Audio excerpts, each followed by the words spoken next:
Chinatown, NYC is in danger of disappearing entirely to gentrification, but not in the way that you would think. Because there's not just one Chinatown, but two. And the difference between them tells the story of gentrification in Chinatown. One shows how an immigrant community can not only survive, but thrive, while another is being eaten by the gentrification that threatens all New York City neighborhoods. Understanding the difference might just predict the future of Chinatown itself. When people think of Chinatown, New York, they think of one spot: souvenir stores and hanging roast ducks. How much is this? 15. Can I take it for 10? And a large? Bet that. Thank you. It's good that you're doing a video about this type of stuff. Yeah? Yeah. Have you been here for a long time? Family's been owning this gift shop for like about 7 or 6 years now. Oh, no way. You guys getting this? We don't just make the video to take advantage of the gentrification. We undo the gentrification by supporting the community. You feel? Thank you, Tanzil. But if you walk just a few blocks, something strange happens.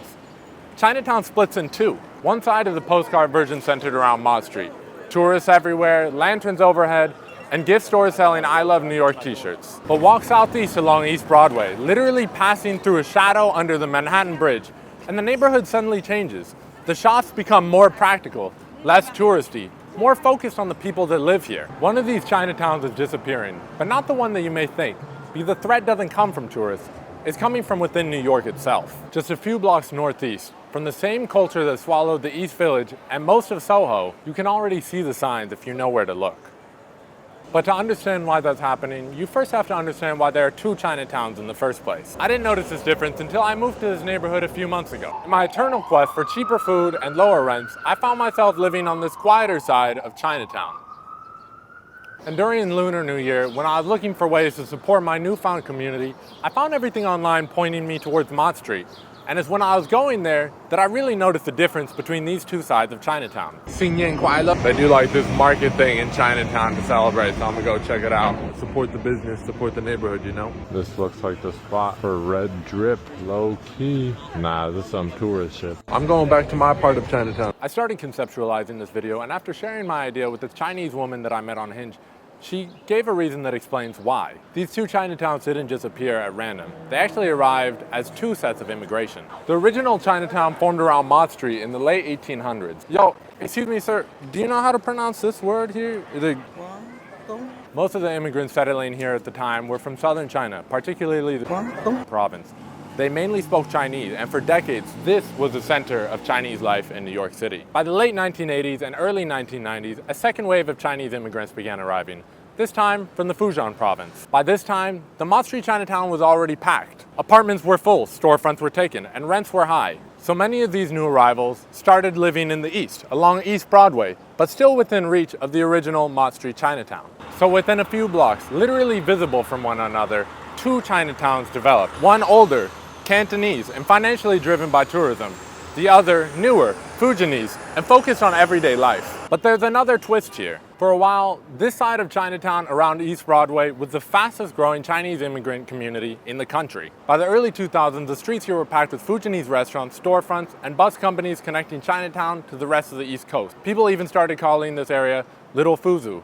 But over the next 2 decades, something changed. A lot of those families left, but not because they left New York, because they moved to other areas like Brooklyn. Places like Sunset Park Chinatown started offering cheaper rents, bigger apartments, and space for entire extended families. So the quieter Chinatown I found myself living in wasn't just less touristy.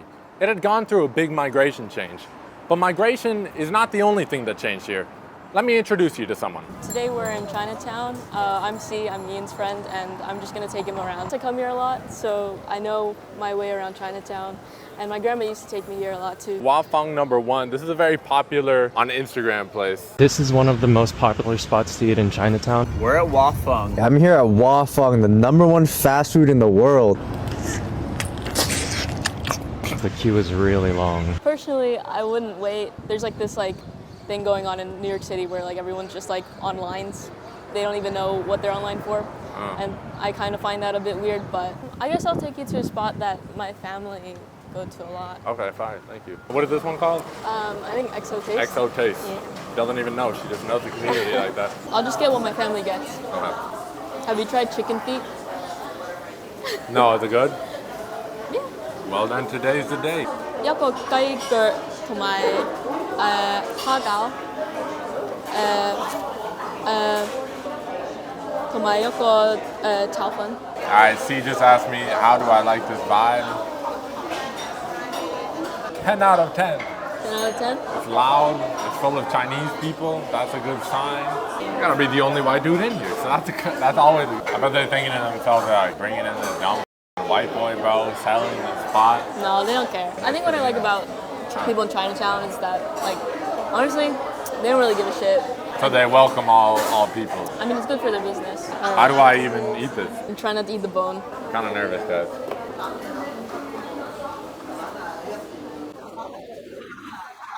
It is bony. Am I doing that right? Am I? Yeah. Okay, all right.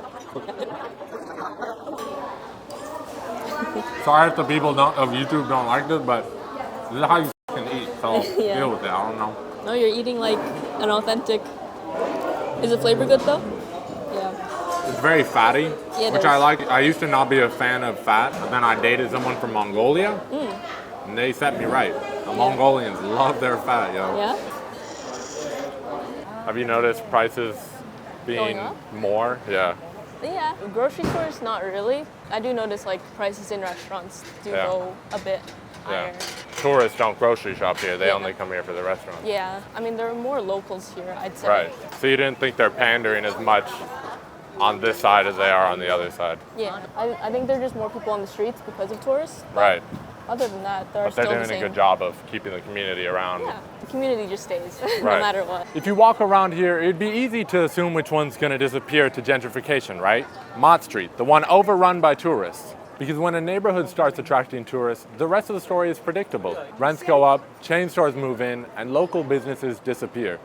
But dig a little deeper, and you'll find a different story. Most of the restaurants and souvenir shops, while catering to tourists, are still Chinese owned. So while prices are going up, the gains are still going into the local community. In many ways, it's a successful example of an immigrant community selling its culture to tourists. As a result, the real pressure on Chinatown isn't coming from tourists. It's coming from the complete opposite direction entirely. This is a real threat to Chinatown's survival. A creeping lifestyle economy pushing out the original residents. Small produce markets disappear, and in their place, wine bars with $18 cocktails, designer clothing boutiques, Instagrammable neon signs with lines out the door. This isn't Chinatown anymore.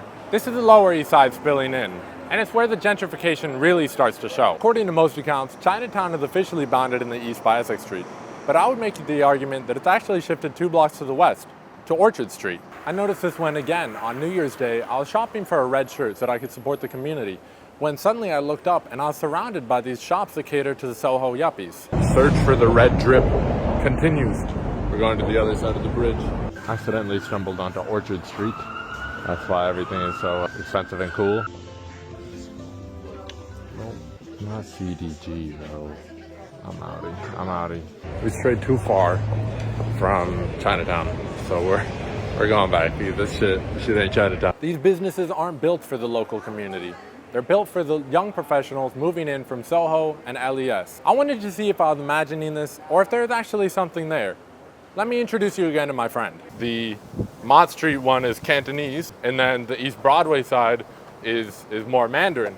And my understanding was that the Cantonese side, like while it's touristy, like at least the money is still going to Chinese people, whereas the Orchard side is all like more gentrified, so it's getting eaten away because those businesses they're not even selling Chinese shit, you know, like we've made it to Orchard, so we'll walk up, right? I feel like this part seems less Chinatown. I guess more gentrify stores. Yeah. Which one do you think will survive and why? From what I saw, I think where we're at now, Mott Street, Chinatown, it's got more of the, I guess, Chinatown essence. Uh-huh. I think some of the stores that I've like seen from childhood, probably a decade ago, are still here. Why do you think this part of Chinatown in particular keeps its flavor as opposed to East Chinatown? The like Chinese population still lives around here. I Uh-huh. think more people like when they like move into New York, they do live tend to live in, I think, East Chinatown. Chinatown. Chinatown survived exclusion laws, waves of immigration, and decades of change. It even successfully capitalized on tourism. The question now is, can it survive the lifestyle economy moving in from downtown? C here said we gotta do an outro. She demanded it really. No. So, what you want to say to the people, C? Well, first of all, I hope you guys do come to Chinatown and kind of take in, I guess, maybe the vibes here. Also take my opinions with a grain of salt, my words, I mean, and I hope everyone has a good day. Beautiful, perfect. You like that? You happy with it? Yeah. Okay.